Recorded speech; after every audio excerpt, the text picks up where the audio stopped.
Hello అండి, అందరికీ నమస్కారం. Welcome back to our channel. Telangana రాష్ట్రంలో రాజీవ్ యువ వికాసం పథకానికి దరఖాస్తులు చేసుకున్నటువంటి వాళ్ళందరికీ సంబంధించి మరొక ట్విస్ట్ రావడం జరిగింది. అయితే ఈ రాజీవ్ యువ వికాసం పథకం ద్వారా వచ్చేటువంటి రుణాలు పర్టికులర్గా వీళ్ళకి మాత్రమే మంజూరు చేస్తామని ప్రభుత్వము తాజాగా ఒక నిర్ణయం అయితే తీసుకోవడం జరిగింది. వాటి గురించి నేను మీకు ఈ వీడియోలో క్లియర్గా ఎక్స్ప్లెయిన్ చేస్తాను. సో మనకు ఎవరెవరికి రుణాలైతే అందచేస్తారు, ఎవరెవరికి రుణాలు అందచేయరు, ఆ వివరాల గురించి అయితే చెప్తాను. మీరందరూ కూడా వీడియోని ఎండ్ వరకు చూసి అందరికీ కూడా షేర్ చేసి ఒక చిన్న లైక్ చేయడం అయితే మర్చిపోవద్దు. టెలిగ్రామ్ గ్రూప్లో కూడా జాయిన్ అయినప్పుడు మీకు యూజ్ అయ్యే ఇన్ఫర్మేషన్ అప్డేట్ అయితే చేస్తూ ఉంటాను. ఒకసారి వెళ్ళి విజిట్ చేయండి. సో మనకు తెలంగాణ రాష్ట్రంలో రాజీవ్ యువ వికాసం పథకానికి దరఖాస్తులు చేసుకున్నటువంటి వాళ్ళు పర్టికులర్గా వీరికి మాత్రమే రుణాలైతే అందచేస్తామంటే ప్రభుత్వం అయితే తాజాగా అప్డేట్ అయితే తీసుకురావడం జరిగింది. సో ఇప్పటి వరకు మనకు దీనికి సంబంధించి దరఖాస్తులు అనేటువంటివి చాలామంది కూడా చేసుకోవడం జరిగింది. ఆల్రెడీ లాస్ట్ డేట్ కూడా ఎండ్ అయిపోయిందనమాట. దీనికి సంబంధించి తనిఖీలు అయితే చేస్తూ ఉన్నారు. సో తనిఖీలు చేశాక ఫైనల్ ఎలిజిబుల్ లిస్ట్ అయితే తీసుకొస్తారనమాట. ఫైనల్ ఎలిజిబుల్ లిస్ట్లో పేరు ఎవరి పేర్లు అయితే ఉంటాయో వాళ్ళకు మాత్రమే రాజీవ్ యువ వికాసం పథకం ద్వారా వచ్చేటువంటి రుణాలను అయితే అందజేస్తామంటూ తీసుకురావడం అయితే జరిగింది ప్రభుత్వం. కాబట్టి మీరు గమనించవలసింది ఏంటంటే ఇక్కడ ఫైనల్ ఎలిజిబుల్ లిస్ట్లో ఖచ్చితంగా అయితే నేమ్ ఉండాలి. ఆ నేమ్ లేనట్లయితే మీకు రుణాలు అనేటువంటివి అయితే రావన్నమాట.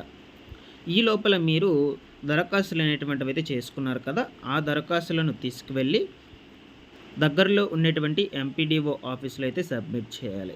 సో మీరు ఈ వెబ్సైట్లో అయితే డౌన్లోడ్ చేసుకోవచ్చు అనమాట. మీరు చేసుకున్నటువంటి అప్లికేషన్ ఫామ్ని. సో దాన్ని ప్రింట్ తీసుకొని దాని తర్వాత తీసుకువెళ్ళి ఎంపీడీఓ ఆఫీస్లో అయితే సబ్మిట్ చేసినట్లయితే వాళ్ళు వెరిఫికేషన్స్ అయితే చేస్తారు. వెరిఫికేషన్స్ చేశాక మీకు లోన్ వస్తుందా రాదా అని నిర్ధారించి ఫైనల్ ఎలిజిబుల్ లిస్ట్లో నేమ్ అయితే తీసుకురావడం జరుగుతుందన్నమాట. ఓకేనా. సో దాని తర్వాత మీకు ఇంటర్వ్యూ ప్రాసెస్ ఇవంతా కూడా ఉంటాయి. మీకు లోన్ డబ్బులు ఇవ్వాలంటే చాలామందికి కూడా అనేక డౌట్స్ అనేటువంటివి అయితే ఉన్నాయండి. రాజీవ్ యువ వికాసం పథకానికి సంబంధించి రుణాలు అనేటువంటి వాటిని మాకు ఇయ్యరు అని అనుకుంటూ ఉన్నారు. అంటే ఎవరెవరు సిబిల్ స్కోర్ అనేది తక్కువగా ఉన్నటువంటి వాళ్ళు, అలాగే కారు బంగ్లా ఇవన్నీ కూడా కలిగినటువంటి వాళ్ళు, నెక్స్ట్ వచ్చేసి గవర్నమెంట్ ఎంప్లాయీస్ ఎవరైతే ఉంటారో, ఒకవేళ ఆల్రెడీ గవర్నమెంట్ పని చేసుకుంటూ ఉంటారో వాళ్ళు, అలాగే ఆల్రెడీ ఇంకెక్కడైనా సరే లోన్స్ తీసుకొని ఉన్నట్లయితే అటువంటి వాళ్ళు ఎవరైనా ఉన్నట్లయితే వాళ్ళకి రాదని అనుకుంటూ ఉన్నారనమాట. సో నేను మీకు ఎక్స్ప్లెయిన్ చేస్తాను ఇప్పుడు ఎవరెవరికి వస్తుంది ఎవరెవరికి రాదు అని. మొట్టమొదటిగా సిబిల్ స్కోర్ అండి. సిబిల్ స్కోర్ తక్కువగా ఉన్నా పర్లేదండి. సో మీకు 50,000 రూపాయల యూనిట్లు అయితే ఉన్నాయి కదా, ఆ యూనిట్కి సంబంధించిన లోన్ డబ్బులు అయితే మీకు ఇవ్వడం జరుగుతుంది. బాగా గుర్తుపెట్టుకోండి. సిబిల్ స్కోర్ దానికైతే అవసరం లేదు. ఇక ఆ పైన మీరు లోన్కి అప్లై చేసుకుంటే అది మాత్రం వచ్చేదానికి కొంచెం కష్టం, ఎందుకంటే సిబిల్ స్కోర్ తక్కువగా ఉంది. ఆల్రెడీ మీరు కొన్ని దగ్గర లోన్స్ అనేటువంటివి అయితే తీసుకొని సో వాటిని సరిగా కట్టకపోవడం వల్ల కావచ్చు. ఓకేనా.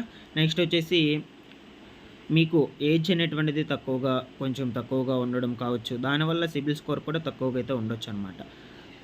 సో మీకు సిబిల్ స్కోర్ తక్కువగా ఉంటే కేవలం 50,000 రూపాయల యూనిట్లు మాత్రమే వస్తాయి. సో వాటికి వచ్చేసి రాష్ట్ర వ్యాప్తంగా చాలా తక్కువ మంది అయితే దరఖాస్తులు చేసుకున్నారట. ప్రభుత్వం అయితే రీసెంట్గా ప్రకటించడం జరిగింది. చాలా అంటే చాలా తక్కువ మంది దరఖాస్తులు చేసుకున్నారు అని. నెక్స్ట్ వచ్చేసి ప్రభుత్వ ఎంప్లాయీస్ ఎవరైతే ఉంటారో, అంటే గవర్నమెంట్ ఎంప్లాయీస్, వాళ్ళకు కూడా రావండి. ఎందుకంటే వాళ్ళు ఆల్రెడీ కూడా గవర్నమెంట్ ఎంప్లాయీస్ కాబట్టి అసలు వాళ్ళు ఎలిజిబుల్ అయితే కాదు. నెక్స్ట్ ఈ యొక్క కారు బంగ్లా ఎవరైతే కలిగి ఉంటారో వాళ్ళకు కూడా వచ్చేందుకు ఛాన్స్ అయితే ఉండదండి. ఇది నిరుపేదలైనటువంటి యువతకు ఉపాధి అవకాశం కల్పించడం కోసం ప్రభుత్వం తీసుకొచ్చింది కాబట్టి వాళ్ళు మాత్రమే ఎలిజిబుల్ అయితే అవుతారు. వాళ్ళు దరఖాస్తులు చేసుకుంటే వాళ్ళకు మాత్రమే ఈ లోన్ డబ్బులు అయితే ఇవ్వడం జరుగుతుంది. ఓకేనా. సో దీనికి సంబంధించిన ఎలిజిబుల్ లిస్ట్ వచ్చేసి మనకు మే మొదటి వారంలో అయితే రిలీజ్ చేయడం అయితే జరుగుతుంది. దాని తర్వాత ఈ సెలక్షన్ ప్రాసెస్లు అవన్నీ కూడా ఉంటాయి. సో మీకు ఇవన్నీ కంప్లీట్ అయ్యాక లోన్ డబ్బులైతే ఇవ్వటం జరుగుతుందనమాట. నేను ఎప్పటికప్పుడు ఈ యువ వికాసం పథకానికి సంబంధించిన అప్డేట్స్ అయితే తెలియచేస్తూ ఉంటాను. ప్రతి ఒక్కరు కూడా రెగ్యులర్‌గా అయితే ఫాలో అవుతూ ఉండండి.